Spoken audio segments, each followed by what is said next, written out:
Vamos retomando lo que dejamos abierto la otra vez desde la lectura de una frase que dice: la formación de reinos independientes en la parte continental de Grecia se produjo a raíz de la invasión de pueblos indoeuropeos dotados de una gran capacidad militar, armas de bronce y carros, por ejemplo. Formaron reinos independientes, entre ellos Esparta, Atenas y Micenas, protegidos por murallas de piedra y una cultura guerrera.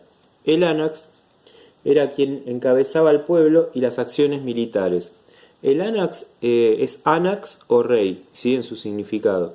Bueno, esto ahora después lo vamos a retomar. Lo que está hablando acá es de la formación de reinos independientes en la Grecia continental. Acuérdense que en el mapa hacia el sur teníamos la Grecia insular y hacia el norte la Grecia continental. En ese espacio geográfico determinado es donde se conforman estos pueblos importantes, ¿sí?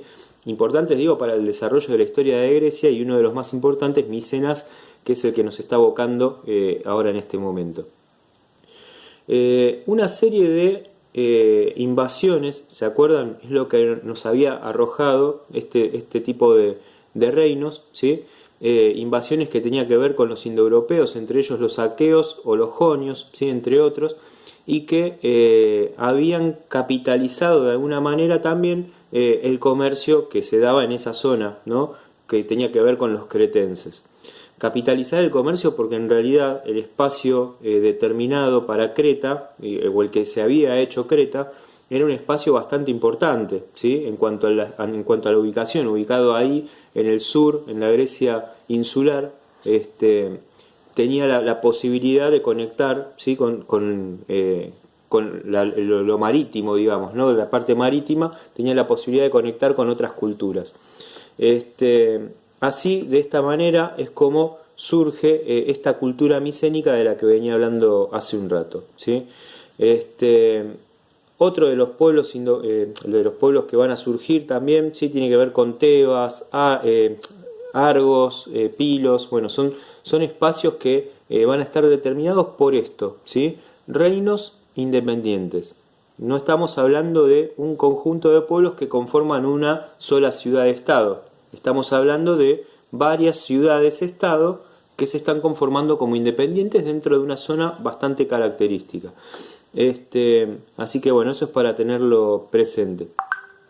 En torno a lo que es la expansión comercial, ¿sí? El comercio marítimo es el que tiene la función de generar justamente esta ubicación privilegiada, si se quiere, de este pueblo cretense, que después en lo sucesivo los micénicos, ¿sí? Van a entender la manera en la que funciona y se van a comenzar a apropiar, ¿sí? A través de esas invasiones de las que yo había hablado, de este tipo de sistema de comercio, ¿no? Alrededor del 1200 a.C., varios reinos micénicos se unieron para enfrentar a la ciudad de Troya, ¿sí?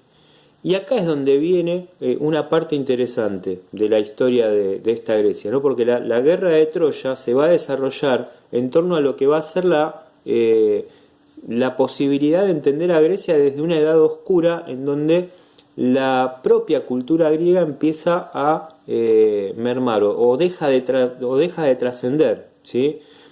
Por ejemplo, desaparece el lineal B, reconocido arqueológicamente como un sistema de escritura que no va a tener que, no va a seguir influyendo como lo hacía hasta ese periodo, ¿sí? Entonces estamos hablando nada más ni nada menos que de la desaparición de la escritura, de perderle el rastro a lo que es la historia de esta civilización que está emergiendo, ¿sí? Y de que a través de las distintas situaciones que se van dando, la podamos reconstruir desde los poemas quizás de Homero, que es lo que yo les contaba la otra vez, ¿sí? Alrededor de 1200 a.C., varios reinos micénicos se unieron para enfrentar a la ciudad de Troya, ubicada en la costa norte de Asia Menor. Desde este emplazamiento los troyanos controlaban los estrechos que comunicaban al mar Egeo con el mar Negro. Área de producción de metales, el principal rubro de comercio. Es decir, que se entiende también como uno de los factores de la guerra de Troya el tema del comercio, ¿sí? Es muy fácil decir, bueno, en realidad la guerra de Troya se dio por Helena, ¿sí? Que después vamos a charlar un poquito sobre estos personajes también característicos de la historia de Grecia, ¿no? Uno, Helena. Pero no hay que dejar de lado, ¿sí? Más allá de las historias que se van contando, que son ciertas, ¿no? Yo les conté un poquito cómo se había encontrado la ciudad de Troya. No podemos dejar de lado esta cuestión comercial que siempre está latente, ¿sí? A la hora de establecer una guerra, ¿no? La posibilidad de una guerra. Que va a conllevar, por supuesto, también, en torno a todo esto que estamos diciendo, al fin de los reinos micénicos, ¿sí? Entonces, a mediados del siglo XII a.C., una invasión, ¿sí? Que tiene que ver justamente con la invasión de los dorios, también indoeuropeos, va a generar nuevamente una problemática en la zona geográfica analizada que hace que muchos de los pueblos o muchas de las personas que habitan en estos pueblos de los que nosotros veníamos relatando se tengan que ir, ¿sí? Y se tengan que ir al Asia Menor o se tengan que ir a otra región europea, ¿sí? Pero esto es lo que nos va a permitir a nosotros llamar a esta situación la primera colonización griega, ¿sí? Es decir, un montón de personas que se tienen que ir hacia otras zonas geográficas y ahí comenzar de cero e instaurar una nueva cultura, ¿sí? O llevar adelante una cultura dentro de un espacio en donde hay otras culturas interactuando, ¿sí? Por ejemplo, la Mesopotamia. Vamos a ver cómo entre ciertos griegos que se mudan al Asia Menor hay interacción comercial con los mesopotámicos, que es lo que charlábamos un poquito el otro día. Y esto va a ser en torno a lo que nosotros llamamos, como dije antes, la Edad Oscura. Si ustedes se fijan en la línea de tiempo que yo les dejé, hablamos de la Edad Oscura, ¿sí? Como un periodo en donde, de alguna manera, la cultura griega que venía emergiendo da unos pasos para atrás, ¿sí? A través de estas invasiones a las que estaba haciendo mención, ¿sí? Una edad oscura que va a durar hasta el 800 a.C.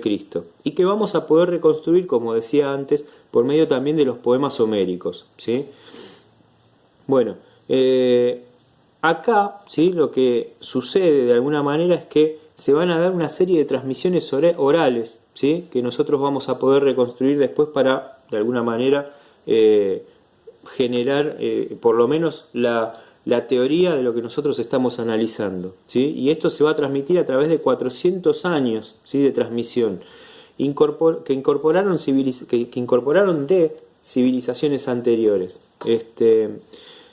Luego de todo esto, ¿sí? Lo que hay que marcar es que existe el reemplazo de la modalidad del anax, del rey, por la del basileus. Es decir, después de esta ruptura que se da en torno a lo que son los reinos micénicos, surge, o mejor dicho, cambia la disposición. En vez de un anax o un rey, vamos a hablar de un basileus que va a ser quien guíe a estos pueblos que se están yendo también de esta zona geográfica que reconocemos como Grecia, ¿sí? Hacia otros espacios. Entonces este basileus, que también era guerrero, ¿sí? Es quien de alguna manera va a guiar a estos pueblos en un nuevo espacio, en un nuevo lugar. Un nuevo espacio, un nuevo lugar de interacción, ¿sí? Con otras culturas, como venía diciendo recién. Entonces, para recordar a esto, es a lo que le vamos a llamar la primera colonización griega, ¿sí? Porque después vamos a hablar de la segunda colonización griega. La guerra de Troya. Durante mucho tiempo se conoció Troya por la Ilíada y la Odisea, dos poemas acerca de la guerra que mantuvo con las ciudades griegas, pero se suponía que esta ciudad y la guerra pertenecían al ámbito de la leyenda, es decir, durante mucho tiempo se creyó que Troya había sido solo una leyenda, ¿sí? Que yo les había hablado al principio de Heinrich Schliemann, que fue quien encuentra a la ciudad de Troya por primera vez, o mejor dicho, la única vez que se encuentra, ¿no? Y que este hombre era un empresario, ¿sí? Y hacía arqueología por hobby, y se le reían en la cara cuando decía que Troya existía, porque hasta ahí Troya existía solamente en poemas, y nadie creía en la comunidad científica que podía existir verdaderamente Troya. Sin embargo, el arqueólogo, bueno, ahí lo está nombrando, Schliemann, creía la existencia y a fines del siglo XIX descubrió en Hisarlik, en la costa de Turquía, donde suponía que Troya debería haber existido, las ruinas de una antigua ciudad. Debajo de ella se encontró las ruinas de otra, y más abajo de otra. La séptima ciudad hallada resultó ser Troya, ¿sí? Imagínense hacia abajo distintas ciudades construidas, ¿sí? Y todo lo que hay que excavar y el dinero que sale, poder encontrar un lugar como este, ¿no? Gracias a este descubrimiento, los poemas mencionados, atribuidos a Homero, empezaron a ser considerados fuente de investigación para conocer esta etapa, a pesar de tener muchos elementos de ficción. Según la Ilíada, la guerra entre las ciudades griegas y Troya habría tenido lugar tras el rapto de Helena, esposa de Menelao, rey de Esparta, por el príncipe troyano Paris. Es decir, Paris enamora a Helena, y esto podría parecer un factor en cuanto a lo que es la contienda que se va a desarrollar con Troya. Las ciudades griegas armaron una coalición y atacaron Troya, que tras 10 años de asedio finalmente fue vencida. Acá también viene la leyenda de Aquiles, que después lo vamos a retomar con el ideal de heroísmo y de moral, ¿sí? Bueno, una cosita más, acá esto de las ciudades griegas armaron una coalición y avanzaron sobre Troya, ¿sí?